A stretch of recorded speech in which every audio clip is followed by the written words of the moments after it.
Assalamualaikum warahmatullahi wabarakatuh. Menulis sejarah kontemporer atau sejarah masa kini berarti menulis sejarah yang natural. Dikatakan natural karena peristiwa sejarah belum mengendap terlalu lama di dalam memori masyarakatnya dan juga di kalangan sejarawan. Sebab kalau peristiwa itu sudah mengendap dalam hitungan puluhan tahun, maka yang terjadi adalah peristiwa sejarah bisa berubah menjadi legenda-legenda. Kemudian bisa juga menjadi mitos. Kemudian setelah mengalami distorsi secara terus-menerus, maka narasinya menjadi dongeng. Jadi kalau sejarah terlalu jauh ditulis, maka yang dihasilkan adalah tadi, legenda, mitos, dan dongeng. Nah, tentu saja ketika menulis sejarah pada masa ketika peristiwa sejarah sedang dalam proses atau sedang menjadi, gitu ya, maka sebenarnya sejarawan pasti akan menulis apa yang telah terjadi sesungguhnya, karena semua orang tahu, semua orang banyak yang menyaksikan, banyak orang yang juga terlibat di dalam peristiwa itu. Maka yang dinarasikan di dalam sejarah masa kini adalah peristiwa yang sesungguhnya terjadi, atau peristiwa yang terjadi apa adanya. Di dalam masyarakat masa kini belum dibutuhkan cerita yang berbau legenda, berbau mitos, karena dua narasi ini sering dipakai untuk kepentingan legitimasi, untuk mengesahkan kekuasaan, mengesahkan pemerintahan, mengesahkan jabatan. Nah, di dalam legenda dan mitos, di situ sudah ada puja-puji, ada pemujaan, ada pujaan, ada tokoh idola. Nah, ketika manusia mengidolakan seorang tokoh, pada dasarnya dia sudah tersesat, karena pemujaan terhadap tokoh seringkali orang cenderung tidak objektif melihat suatu sosok. Berbeda halnya dengan kalau seseorang tidak ada perasaan memuja-muja tokoh itu, maka yang terjadi dia akan melihat dari sisi apa adanya. Jadi narasi legenda itu memang dilandasi oleh perasaan mengidolakan seseorang. Nah, ketika mengidolakannya sudah pada tataran atau tingkat yang tinggi, maka tokoh itu tidak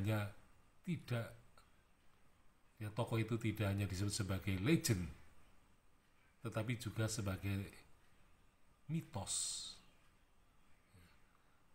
Nah, di dalam mitos itulah kemudian legendanya itu dinarasikan dalam hal yang sangat berlebih-lebihan. Nah, oleh karena itu, ketika manusia mempunyai kekuatan yang kuat, ya, supranatural, maka orang mengatakan orang itu sakti. Karena kemampuannya itu. Tetapi ketika masuk tataran mitos, maka orang kemudian menganggapnya dia adalah seorang dewa, gitu ya. Jadi mitos memang lebih sesat daripada legend, ya. Jadi kalau legend itu tokoh itu bisa masih hidup, jadi sebagai legenda hidup, ya. Tetapi mitos pasti tokoh itu sudah berkalang tanah, artinya sudah tidak ada lagi di hadapan kita sehari-hari. Jadi penulisan sejarah yang natural itu adalah bisa dilakukan ketika sejarawan menulis sejarah masa kini. Jadi apa yang dia lihat, apa yang dia rasakan, dan apa yang dia ingat itu akan dituliskan sesuai dengan realitas yang terjadi. Jadi tidak ada realitas yang dibuat-buat, ya. Jadi kalau dalam legenda dan mitos, realitasnya itu sudah dibuat-buat, sudah direkayasa, ya, sehingga tidak natural lagi. Jadi sejarah yang natural itu sejarah yang sebenarnya menunjukkan kevalidan, kekredibilitasannya, dan juga keotentikannya. Jadi sejarah yang natural itu otentik, kredibel, karena sejarawan di situ tidak melakukan narasi yang neko-neko, ya, bermacam-macam, tidak macam-macam. Artinya dia menceritakan atau menarasikan peristiwa yang benar-benar terjadi dan kemudian menginterpretasikannya dengan natural juga. Jadi ketika fakta sejarah itu natural, maka penafsirannya juga akan natural. Tetapi sebaliknya, ketika fakta sejarah tidak natural lagi, maka juga interpretasinya tidak natural.